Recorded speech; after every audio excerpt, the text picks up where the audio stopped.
Guys,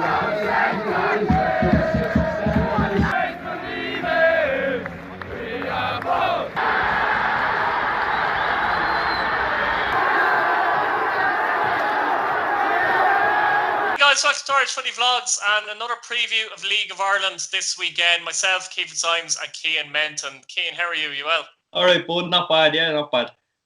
Now, we thought we were going to be talking about a good few matches today, but unfortunately, for starters, the Pats Dundalk match at Richmond Park on Friday was postponed an hour or two ago, wasn't it, Cian? Because apparently one of the players has COVID. So that's obviously disappointing. Yeah. Dundalk will be very disappointed with that as well because their fixture list is bloody tough as it is. Yeah, it's not an ideal situation, and look, it's frustrating from people's point of view, but at the same time, we need to take the players' care into action here and the health, and that's the reason why. And Pats are in lockdown at the minute. All the players are off getting tested and stuff like that, and look, they're all waiting for the results back. It's not a nice situation for anyone to go through. I was just thinking to myself, hopefully there isn't more of them, obviously, as well.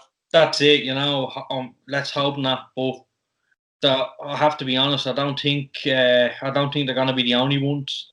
I do think it's going to come out again all over the league. And look, I kind of fear for the end of the league. Like, this is kind of the start of it now. We're coming back into it now. It's the lockdowns. Probably we don't know what's going to happen again, and we're in that uncertainty mode. So I think the only bit of positive you can take out is that you've been there and done it before. Like, so that's the only thing. But it's not an ideal situation, and we don't want the league finishing. But at the same time, the players' health and the well-being of everybody involved is the main thing. And look, if it's not safe to play, it's not safe to play. The frustrating thing is as well is that, could you imagine, just say the league didn't finish with forget about the cup for a minute, because that could be cancelled, no problem. But it'd be such a shame to not finish the actual league season after getting back and everything and being short enough season as well. It's a case of we just want to get it finished now, don't we? Yeah, I would now. Personally, it'd be nice to not see Rovers win the league. Now, that'd be a good one now, personally. But I do look. They've been the best of it. They deserve to win the league. I think even if it does cancel, I think they will be giving it. I don't think anyone could really argue that case. But I think it's the other end of the table. When if something doesn't finish, what's going to happen there? European places, what's going to happen there? It's like the easiest thing to do now is just give her over to the league, but the rest of it is just a headache. And I think, look, I know we're talking about, look, as if it's over. It's not. We're still playing games, but I just fear that something could happen. Hopefully it doesn't come to that anyway, Cian. We'll move on, I suppose, to Bohemians and Cork City, who do play on Friday at Dalymount Park. And as I said before, Bows have second sewn up, but we kind of have to talk about Cork City here. And unfortunately, it's not about the match either, is it? I mean, up to 6 players, it looks like, have left the club. We know that Dara O'Connor has confirmed that he's left the club. There's talks still between the owners and Neil Fenn, so we don't know what's happening there. But the time this comes out, there could be a lot of changes. For us, the supporters trust at Cork City as well are meeting later in the month to whether they're going to sell the club to the Preston owner Trevor Hemmings, which is another thing as well. Do you think generally the stuff that's going on in Cork? So, look, there's obviously a bit of turmoil going on there. I listened to Neil Fenn's post-match interview there. It was about 10 minutes long. They always put them up on YouTube. I listen to that every week. And in fairness to him, I think he talks a good game. He said a lot. I don't know how, but he got a lot of positivity across. I don't know how. Don't ask me how. But the one thing that worried me was he sat down with Dara O'Connor, who, for me, if Pats were to sign any player from Cork tomorrow, Dara O'Connor would be my choice. You're a big fan of him, aren't you? Yeah, I think he's brilliant. But I was listening to him, and he says that he had a chat with Dara, and he says, look, he's not going to get a lot of game to him. I'm saying to myself, look, if he can't get into the side who's bottom of the table, and I personally, I rate him so highly. I know a lot of Cork fans rate him very highly as well. I'm not the only one. But still on there, Keane, because if you remember, he was whipped off after 30 minutes, wasn't he, against Pats? Excuse me, along with Dylan McGlade. yeah, Something's gone on there behind the scenes, isn't it? yeah, It's quite. he's gone. Cork fans, they'd be sorry to see him go. They'd be disappointed to see him go. But look, they have to move on now. They've a big game on Friday. I know there's a lot of turmoil going on. There's talk of the owners and stuff like that. They honestly know. Have to park that now, don't they? But no, they need to stay up. That Preston fella is not going to buy that team if they're in the first three. That's what I think personally. Like I honestly think even if he buys it, I wouldn't even touch it now that they're in the Premier Division. That's the god honest truth. And look, we shouldn't be saying that. We should be talking about Cork winning leagues and winning doubles. To see them where they are, to see all the turmoil that's going on. There's only one player confirmed gone at the minute. So, you know, I wouldn't read into too much of the six. I can't see him getting rid of six players. Like he might be stupid after this season, but I don't think he's that stupid. Like he can't. They're not in a position to lose six players. At this stage of the season, I mean, as you say, they've a tough enough game against Bohemians at Daleyman Park as it is, and I suppose. You know, we could talk all day about the problems of Cork City, couldn't we, Keane? But on to the game itself, I suppose. I don't know. I can't see them getting anything out of this game. I really can't, Keane. Bowls have won 3 games in a row. They're back on form. You know, if Cork play anyway, the way they did in the first 30 minutes, in particular against Pats, Bowls have more rootless streak, I would suggest. I don't know what's going to happen here, but I can't see Cork anything, can you? No, I don't know why, but I watched 4 of Cork's last games today. God love you. Just having a look at them, just seeing how they are and playing, and look, I honestly think like they're in the shits. We all know that. But you said you looked at the last 4 games there today, so it'll be fresh in your mind. Was there anything in particular that you picked out that you said that is awfully wrong, or or anything like that? Will I go there again? Don't go there. Go somewhere else. Oh, honestly, as well, though, do you think? Yeah, look, I spoke about it every week. The keeper issue was a serious problem there. McNulty in goal, Bennett at the back. It's a recipe for disaster. Bennett can't move. What a fantastic servant to Cork. Yeah, you didn't spot anything different, really, did you? That you kind of No, I thought I thought they played very well under the pressure against Finn Harps. I thought they were the better side in the game, and they can take that bit of positivity about them. They're playing better away from home. Neil said that earlier on, and look, because they're in the shits, I do think they're going to get something here, and because Bowes are nailed on for second, I think the pressure is kind of on Cork to get something here. They have to pick up a point at least. I think a point would be a great result on the road. So I just think they can't lose. I know it's stupid to say, obviously they can't, but I think if they pick up a point, that'd be a great result. But I wouldn't be surprised, because we've often seen it when players go out and there's a lot of turmoil in this league. For some reason, teams start winning. And like, I don't know, I just speaking to Neil, and I was speaking to 1 or 2 of the lads as well. And for the side that's bottom of the table, there's a little bit of positivity about the place. I don't know how. I really don't. I honestly, I don't mean positivity within the club. I mean positivity within the team. Like they're all upbeat, and they're all like, whatever's going on, the club is going on. The club. That's nothing got to do with the first team at this minute in time. There's 22, 23 lads there that are playing for contracts. They're trying to stay up. They're trying to keep Cork in the division. I do genuinely think they are keeping Cork in the division. They do want to, keep Cork in the division. Kane, there's a few local lads at Cork that haven't been playing every game, but do you think it's worth maybe giving the likes of Denanga a start? Because against Pats, he looked okay when he came on. He's a local lad. Could it be a time maybe to bring someone like him in to maybe give them something different? Yeah, look, people will always pick and choose, right? I think people will always pick and choose, and they'll always make excuses. Now, like, we've seen it many a time. Jesus, there's too many English lads there. There's too many this and that. Do you know what I mean? I don't think that comes into it. If they're winning games for you, you're not giving out. like we've seen Sligo. Sligo are renowned over the years of having British, Wales, Scotland, English players, managers. And when all the going was good, there was never an issue. And the minute something goes bad, it'd get the local lads in. Do you know what I mean? I don't think that's the answer either. I think he's after bringing a few players in. The lone players are doing nothing like they were, but they're doing okay. I think they're better than what they've got. So I think he needs to look. It hasn't worked from this long. Changing it now with 5 games to go is a little bit worrying, and you don't want to see it change drastically. You don't want a player or two. I know he has to do something, but I think you can't change your system. You can't change your way of playing with 5 games to go.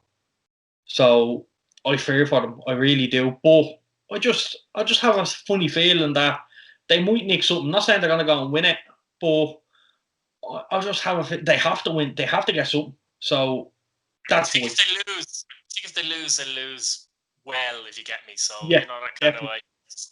If they could get 1-1 draw but lose 3-0, you know what I mean? But I'd probably go for them to lose 3-0. To be honest, I looked at the Bowles game. There wasn't a lot between the sides when they played. Yeah, there really wasn't. Bowles scored early. I remember a fantastic touch from Danny Grant, if I remember right. yeah. And a lovely finish. No, it wasn't Danny Grant, was it? No, Danny Grant. I'm thinking of the lovely touch of Finn Harps. I think it was Danny Grant, wasn't it? No, it wasn't. Danny Grant had a pop, and McNulty should have saved that, and he parried it, and Andre Rui tapped it in, wasn't it? That's it, yeah. No, it was it, yeah. Yeah, no, I just think, I just like, I'm saying not change a lot of things, but I put Boston in there. I put Alan Bennett in goal at this stage. I really would. I think it's Bennett. See what happens. Honestly, I just think Boston needs to play. I do. He probably doesn't want to be there, but he's under a wage. He's 5 games left. Look, give it your all. We've seen it with teams. Players know they're going out the door. And in fairness, like, I remember off the top of my head, I know I'm touching on this a bit too long, but I remember off the top of my head, Greg Bulger, Kenny Brown, they knew they were leaving Pats in 2015. And we needed to win in Galway on the last day of the season. We shouldn't have never let it go down to the last day.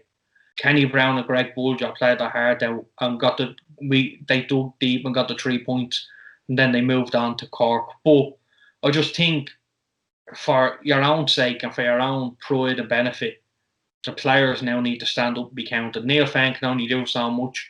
He's been speaking and he's been saying training has been so good. It's when we go over the white line, it's falling apart. Look, that's what he's been saying, and look, if that's the case, you can't look. He's bringing the players in. We all get that. We understand that.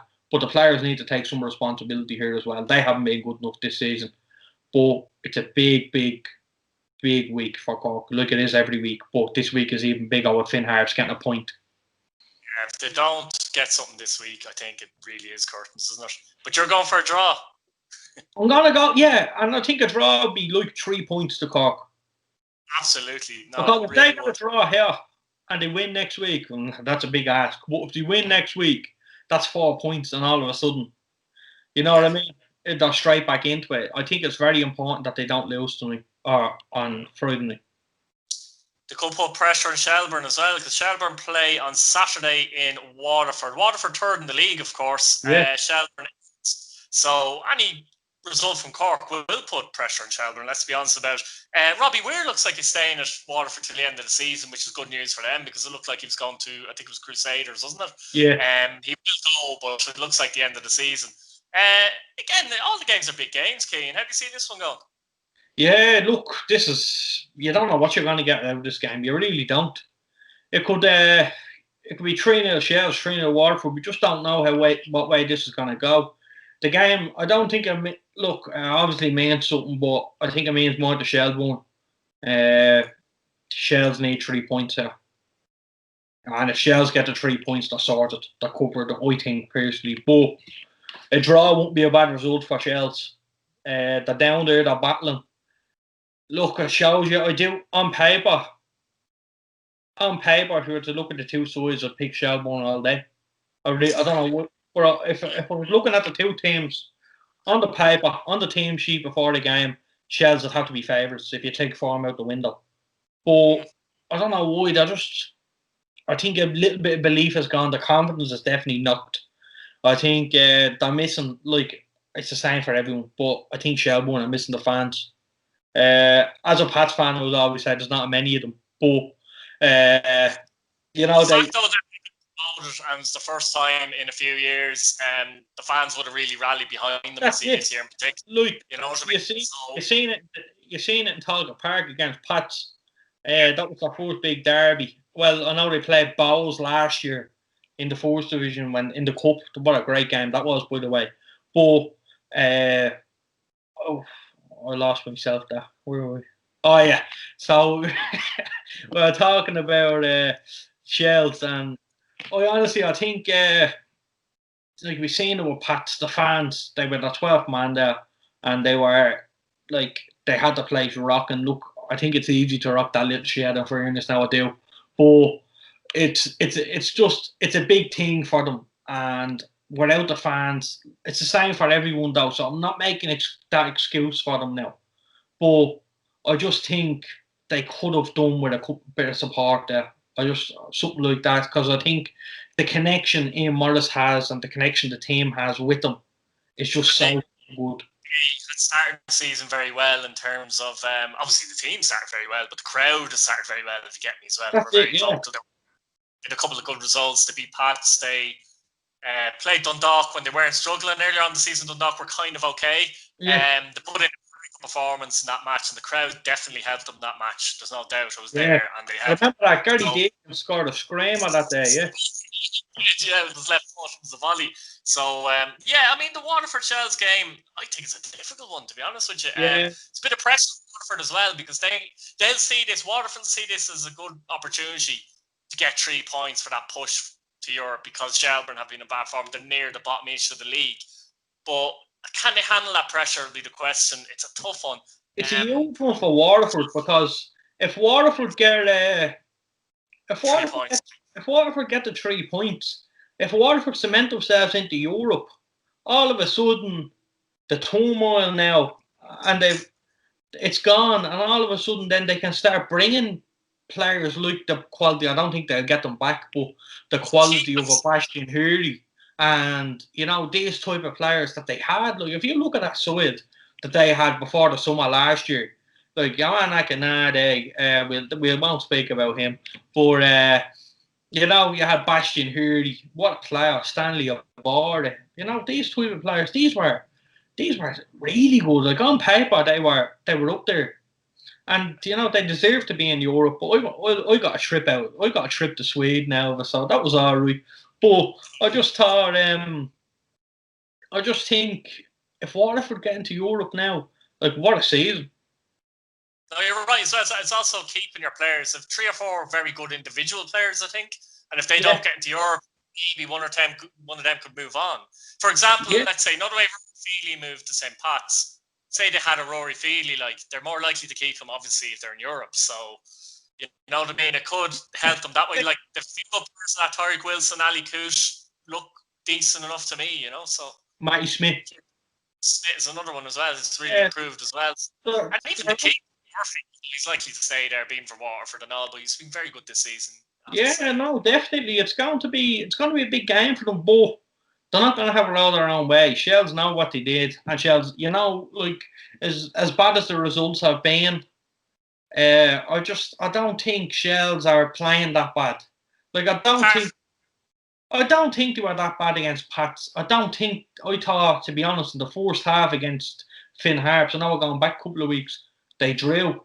But I thought that was the best half of football they ever seen Shelbourne play this season. I thought they were superb. And, like, they're not playing all that bad, and that's a bit of confidence in them then. Because, they know they can do it. They have serious quality. They have Ryan Brennan. They have Kieran Kilduff. They have, top players. Fernandez on the wing. And, I think they're a good side, and I think a lot of people has underestimated them. And maybe that's it now, that they're starting to, realise how good they are.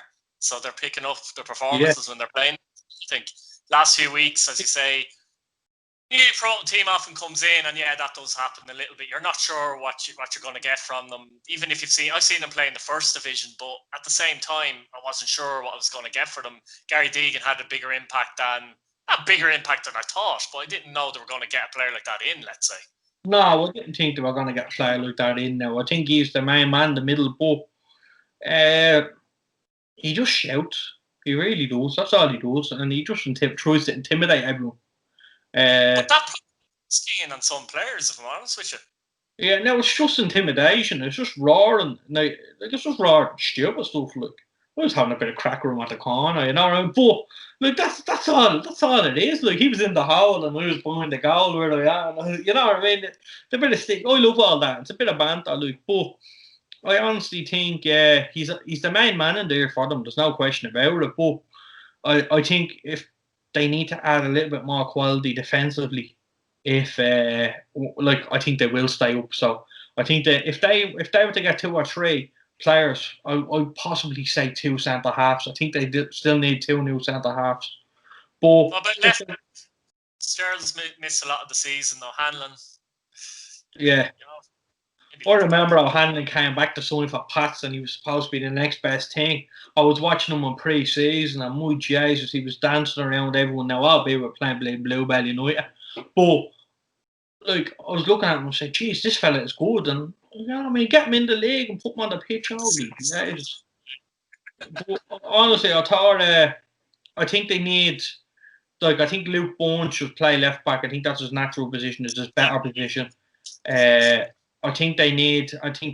Look, Dan Bourne's a good lad at the back, but I think that a lot of teams could do with a striker, couldn't they? Yeah, no. Look, I don't think they're going to get back in Kilduff. I really don't. Goal scorers. I mean, they're hard to get. That's what I mean. I don't think they're going to get better than Kilduff. I think they have what they can get there. I just think 2 centre halves, maybe a nice little pacey winger, the likes of a James Downer maybe or something like that. I think James. No, I do honestly. I genuinely think James would suit, let's say, a Shelbourne style of play where when they have the ball, they just get at teams. That kind of suits them because we see James bowing down the wing for Pats and there's nobody with him either.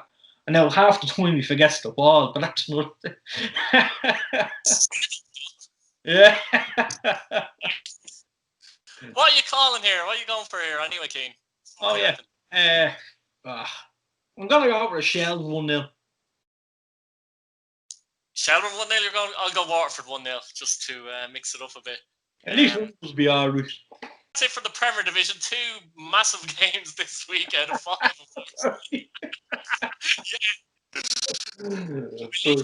It's kind of funny. We were just talking away for 10 minutes about the fixtures there, so we'll get into it now. First Division, guys. We 4 games in the First Division out of 5, which is great. Athlone and UCD first up. Big game for UCD, though, isn't it? Huge game for UCD. Look, if they have to be beating Athlone if they want to be up talked about going for promotion places. Athlone won't be easy though. They haven't made it easy in recent weeks, and you know you don't know what way it's going to go. But considering you have to go for UCD, I think with the strike force and what they have. When UCD drop points, they tend to hit back as well. Like they're actually level with Galway, so they'll be hoping to get one over Galway this weekend because Galway don't play. Yeah, I agree with you there. I think UCD have the firepower against Athlone. There's usually goals when UCD play. I can't see Athlone keeping them out. I think 3-1 maybe UCD or something like that here. Yeah, we'll go 2-0. 2-0, no goals for Athlone, so. But you're right though with Athlone quickly there. You have to give them a bit of credit because they've no wins and then they've 3 wins in the last 5, including a fantastic win in Drogheda United Park. So, it's something for them to build on. We've talked about them before. They're 8 points behind Cove, but they're hardly going to catch Cove, unfortunately for them. But look, it is a building block for them, isn't it? That's it. Look, they have the cup to play for at the end of the season, and it's a bit of confidence for the boys. That all of a sudden they can find themselves in the semi-final or final of the cup very easy. Yeah, Cabinteely are up against Longford Town, and both teams 3rd and 4th in the league, Cian, on 26 points each. Yeah. So it's It's like a playoff. Whoever wins this is definitely finishing in the playoffs, essentially. Yeah, this is a huge game for both sides. I think I was actually in the City Collins Stadium last year for this game. I went to penalties in the playoffs. I went to penalties. Oh, what a game! It was a fantastic game to watch. I like when these two teams go toe to toe. It's a big one for both sides. Now, Cabinteely, that was a huge win for them last week, a huge confidence booster after thinking they bottled it, you know what I mean? So I'll be looking. Look, Longford, I don't know what happened. It's like someone just hit a switch in the light and that was it. But I think, I don't know, it's hard to call this. But you know what? I'm going to say a draw. Both teams are in the running still.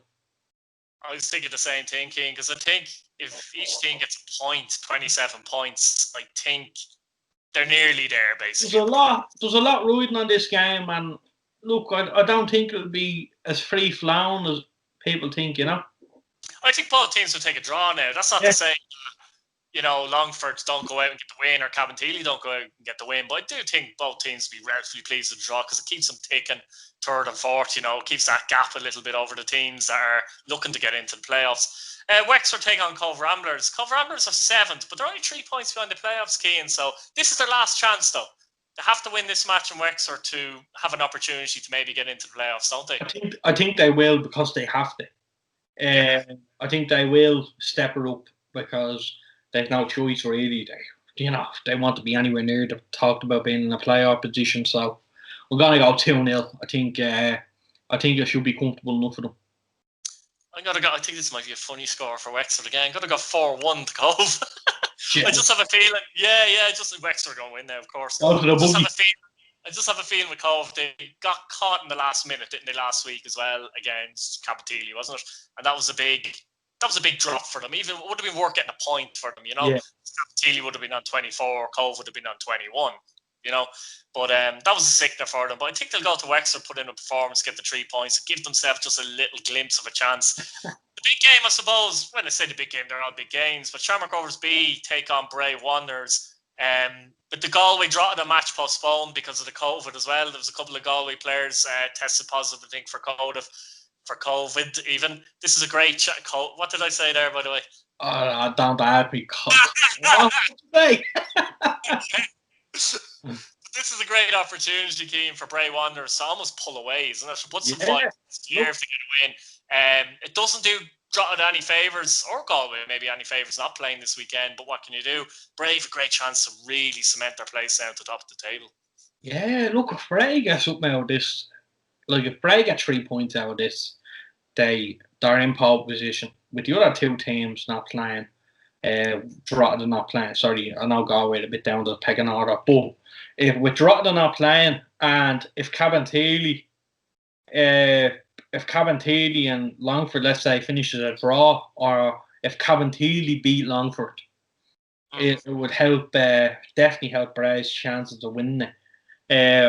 I can't get over where they are in the league, and they've gone about their business really quietly. They've just crept up. I thought it'd be an average mid-table finish for Bray, and I think a chance of pushing into the playoffs and maybe going up via them. To get playoffs, to be honest, I think I had them tipped for playoffs, but I didn't see push. I had Drogheda and Longford as my two personal favourites. I didn't have Bray in that conversation, if I'm honest, but they're clearly well in the conversation now. Knowing the league, though, Rovers B will get something and throw it up in the air again. I don't think that'll happen. I think Bray have marshalled the results very well lately, and Bray are probably, with no disrespect to them, they probably know this division better than anyone there. They know how to win it. They know how to go up and they know how to go down as well. They're up and down, but I just think that'll stand to them, like the likes of Gary Shaw, stuff like that. Who has done. I know Paul Keegan isn't playing, Keane, but surely he's going to have a bit of leadership. Paul is what a leader, what a leader in that dressing room to have. You're not going to find a better technical player, I don't think. I think him and Gary Deegan in the middle for that ball side with Killian Brennan. Killian Brennan was out left Now, I know that was kind of his position, but it shows you how good the two midfielders were if Killian Brown's thrown out left. Because I honestly thought in that both side, they just had that balance perfect with Keegan and Deegan. And I was just, that was a joy to watch now. I thought they were great. It's good to see the two lads back in the league. I think it's really good seeing the two of them back in the league. But to have a presence like Paul Keegan there, he was a big coup for them because he came back and he was on big money down in Waterford. And to see him signing for Bray, it was a bit surprising. But you know, he done well. I remember he got a bit of stick on the fourth day of the season now against Cabinteely when Cabinteely battered them. But I just remember him getting stick. I don't know why it was just him, but I just remember him getting the stick.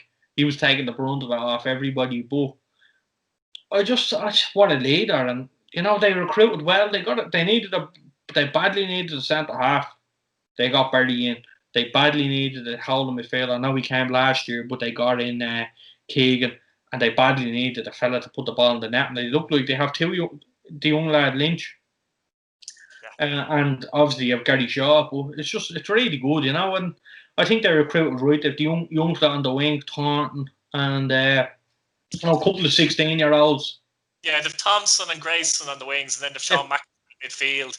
Yeah, they're well balanced, I think, aren't they? And the thing as well, the draw of the match should have been a blow in a way. It obviously turned out that it wasn't a blow, but at the same time, that's their only defeat in 6 games. They've won the other 5, so they've showed more consistency than everybody else in the league. This division is tight. This division is good. I think like this division is probably the toughest to play in because you say it right down from Galway, even Athlone give you a game of the day. And look, it's all over the league from the first division to the Premier Division, and it's so tight. The margins are so tight. Like I know we've seen some hammerings lately, and we've seen some teams getting hockeyed out of it, but at the same time, it is so tight.